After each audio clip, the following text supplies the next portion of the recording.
이제 오늘 본문은 이스라엘 백성들이 하나님의 인도하심으로 하나님의 은혜로 어렵사리 이제 애굽을 탈출하게 되었고, 이제 그 다음 여정지인 가나안으로 이제 가는 여정의 시작을 알리는 이제 내용입니다.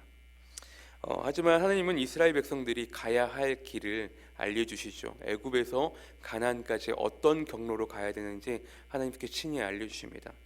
애굽에서 가나안까지 가는 길은 몇 가지 길이 있지만, 학자들에 의하면 애굽 북부에서 이제 가나안 남쪽으로 가는 해안도로를 쭉 타고 올라가면 갈 수 있는 지름길, 가까운 길이 있었어요.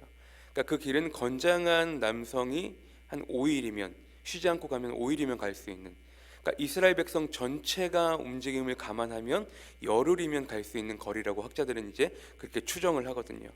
하지만 하나님은 그런 가까운 길이 아니라 이제 홍해의 광야길을 통과해야 되는 되게 멀게 돌아가야 하는 그 길을 이스라엘 백성들에게 가게끔 하나님께서 말씀해 주신다는 말이죠. 신명기 8장 2절에 보시면 이렇게 기록이 돼요. 내 하나님 여호와께서 이 40년 동안에 내게 광야길을 걷게 하신 것을 기억하라. 이는 너를 낮추시며 너를 시험하사 내 마음이 어떠한지 그 명령을 지키는지 지키지 않는지 알려 하심이라. 그러니까 무엇이겠습니까? 결국 이스라엘 백성들을 하나님께서 낮추시고 시험하심으로써 하나님의 계명들을 잘 지키는지 지키지 않는지 알아보려 함이었다라는 이야기이죠. 즉 그들과 하나님 사이에 놓인 문제들이 해결되어야만 했었습니다. 하지만 우리가 알아야 될 것은 무엇입니까? 하나님의 길은, 하나님의 방법은 우리 인간의 생각으로는 이해가 되지 않고 조금 멀어 보이고 되게 힘든 길이어 보일 수는 있겠지만, 결국 하나님의 길은, 하나님의 방법들은 다 올바른 방법이고 정답의 길임을 우리가 알아야 한다는 사실입니다. 또한 하나님께서 이스라엘 백성들을 가장 가까운 길로 인도하시지 않는 또 다른 이유가 있었죠. 17절에 보시면 이 백성이 전쟁을 하게 되면 마음을 돌이켜 애굽으로 돌아갈까 하셨습니다. 그러니까 이스라엘 백성들이 가까운 지름길로 가게 되면 반드시 블레셋과의 전쟁을 치를 수밖에 없는 상황이었죠. 그러니까 이스라엘 백성들은 애굽에서 종살이 노릇을 무려 430년 동안 했던 백성들이었단 말이에요. 하지만 급하게 부랴부랴 짐을 다 챙기지도 못한 채 갑자기 애굽을 빠져나와야만 했고, 또한 이스라엘 백성들은 애굽에서 칼 잡고 군사적인 행동을 하는 그런 훈련을 받은 이스라엘 백성들이 아니었기 때문에 갑자기 칼을 잡고서 블레셋과의 전쟁을 하는 것 또한 굉장히 힘들고 무리수였던 것이죠. 그렇기 때문에 신명기 32장 11절과 12절에 보시면 이렇게 기록이 돼요. 마치 독수리가 자기의 보금자리를 어지럽게 하며 자기의 새끼 위에 너풀거리며 그의 날개를 펴서 새끼를 받으며 그의 날개 위에 그것을 엎는 것 같이 여호와께서 홀로 그를 인도하셨고 그와 함께한 다른 신이 없었도다. 그러니까 무슨 이야기입니까? 마치 자기 새끼를 공중으로 끌고 올라가 날 수 있을 때까지 조금씩 훈련하는 독수리처럼 하나님께서 이스라엘 백성들을 애굽에서 인도하여 훈련시키셨다라는 이야기입니다. 그리고 본문의 18절을 보시면 그러므로 하나님이 홍해의 광야길로 둘러 백성을 인도하심에 이스라엘 자손이 애굽 땅에서 대열을 지어 나올 때에, 그러니까 인간의 생각으로는 감히 생각조차 못할 경로란 말이에요. 광야의 길로 가게 되면 무조건 홍해 바다가, 무조건 바다를 건널 수밖에 없는 길인데, 하나님은 그런 길을, 경로를 선택해 주셨고 이스라엘 백성의 입장에서는 도무지 납득하지 못할 만한 경로였는데 하나님은 그 길을 선택해 주셨죠. 결과적으로는 그 길이 가장 안전하고 옳은 길이고 애굽의 모든 군대를 다 수장시킬, 그런 죽게 만들 그런 길이었다라는 것이죠. 자, 18절에 끝에 보시면 이스라엘 자손이 애굽 땅에서 대열을 지어 나올 때에, 자, 이스라엘 백성들은 광야로 떠날 때에 인원이 많기 때문에 혼잡을 이루지 않기 위해서 질서정연하게 대열을 지어서 갈 수밖에 없었습니다. 자, 그리고 19절에 보시면 모세가 요셉의 유고를 가졌으니 이는 요셉이 이스라엘 자손으로 단단히 맹세하게 하여 이르기를 하나님이 반드시 너희를 찾아오시리니 너희는 내 유고를 여기서 가지고 나가라 하였습니다. 그러니까 요셉이 죽기 전에 예언을 했었죠. 유언을 했었죠. 하나님이 반드시 너희를 이 애굽 땅에서 건져내 주실 것이니까 너희는 그때 내 유구를 함께 가져가라고 말씀하셨죠. 그때 이스라엘 백성들은 그 말씀을 기억하고 요셉의 유구를 함께 취해서 나갑니다.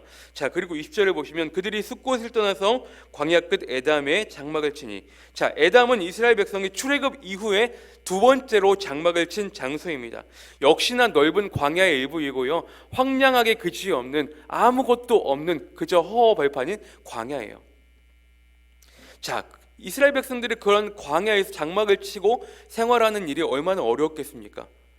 이스라엘 백성들 대부분은 그 애굽 땅에서 나가본 적이 없는 사람들이 거의 대부분이었다고요. 그런 이스라엘 백성들이 갑자기 광야의 생활에서 장막을 치고 생활하는 것 너무나 힘든 일이었겠죠. 하지만 모든 길의 여정을 인도하신 분이 누구였습니까? 하나님이셨다는 사실입니다. 우리도 엊그제에도 말씀을 나누었지만 우리를 보내신 분이, 우리를 지으신 분이 누구인지를 우리가 알아야 된다는 사실이에요. 우리를 보내시고 우리를 부르신 이가 누구인지를 우리가 기억하는 삶을 살아야 한다는 거예요. 적어도 하나님이 아무런 대책 없이, 계획 없이, 생각 없이 인도하시지는 않았겠죠. 우리가 알아야 될 것은 무엇입니까? 우리가 하나님의 인도하심을 받았다라고 한다면 하나님은 어떻게 해서든 우리의 모든 길 가운데, 우리의 모든 여정 가운데에 끝까지 책임져 주시는 분이 하나님이심을 우리가 기억해야 한다는 사실입니다. 우리의 생각에는 그 길이 어려워요. 우리의 생각에는 그 길이 매우 험난해요. 왜 하나님은 우리에게 그 길을, 나에게 이런 고난을 주셨을까? 사람의 생각으로는 이해가 되지 않죠. 마찬가지였어요. 이스라엘 백성들이 왜 쉽게 갈 수 있는 지름길을 놔두고 굳이 홍해의 길을 건너서 광야의 길을 뺑 둘러서 갈 수 있는 그런 고난의 길을 우리에게 주셨을까? 생각했던 것처럼 우리도 마찬가지겠죠. 왜 하나님이 나에게 이런 길을 주셨을까? 인간의 생각으로는 그렇게 생각이 들지는 모르겠지만 결과적으로 그 길은 정답의 길이고 옳은 길이고 우리를 위해 예비하신 길임을 우리가 잊지 말아야 된다는 사실입니다. 왜요? 하나님은 우리의 길을 인도해 주셨다고 한다면 거기서 끝이 아니시고 모든 과정 가운데, 여정 가운데 끝까지 우리를 놓지 않고 포기하지 않고 책임져 주시는 분이 하나님이시기 때문입니다. 그래서요, 광야에 장막을 친 이스라엘 백성들에게 하나님은 어떻게 하십니까? 21절과 22절에 보시면 너무나 유명한 구절이 나오죠. 여호와께서 그들 앞에서 가시며 낮에는 구름 기둥으로 그들을 인도하시고 밤에는 불 기둥으로 그들에게 비추사 낮이나 밤이나 진행하게 하시니, 22절, 낮에는 구름 기둥 밤에는 불 기둥이 백성 앞에서 떠나지 아니하니라. 보시면 여호와께서 그들 앞에 가시며 그랬단 말이에요. 그러니까 하나님은 언제나 우리의 앞에서 우리를 인도하여 주시는 분이, 우리를 먼저 앞서가시며 우리를 지키시는 분이 하나님이심을 기억하시기 바랍니다. 그리고 낮에는 구름기둥 밤에는 불기둥으로 그들에게 비추사 낮이나 밤에나 구름기둥 불기둥이 백성 앞에서 떠나지 아니하니라. 자, 21절 처음 보시면 여호와께서 그들 앞에 가시며 그랬고, 22절 보시면 구름기둥 불기둥이 백성 앞에서 떠나지 아니하니라. 하나님은 늘 우리의 앞에 계신 분, 먼저 가셔서 우리의 길을 인도해 주시는 분. 결국 하나님은 우리를 광야의 길로 인도해 실지라도 분명 그 이유가 있으시고 필요한 길이기 때문에 우리를 광야로 보내시지만, 그럼에도 불구하고 하나님은 늘 언제나 우리를 앞에서 지키시고 뒤에서 나를 밀어주시는 분. 우리가 찬양하잖아요. 나의 등 뒤에서 나를 언제나 지키시는 분. 앞서가시고 뒤에서 나를 밀어주시고 밤에는 불기둥으로 낮에는 구름기둥으로. 이 광야가 어떤 곳입니까? 낮에는 너무나 더운 길이고 밤에는 너무나 추운 길이 광야였단 말이죠. 그런 이스라엘 백성들에게 낮에는 덥지 않도록 밤에는 춥지 않도록 하나님이 세심하게 그들 곁에서 살피시고 보호하신단 말이죠.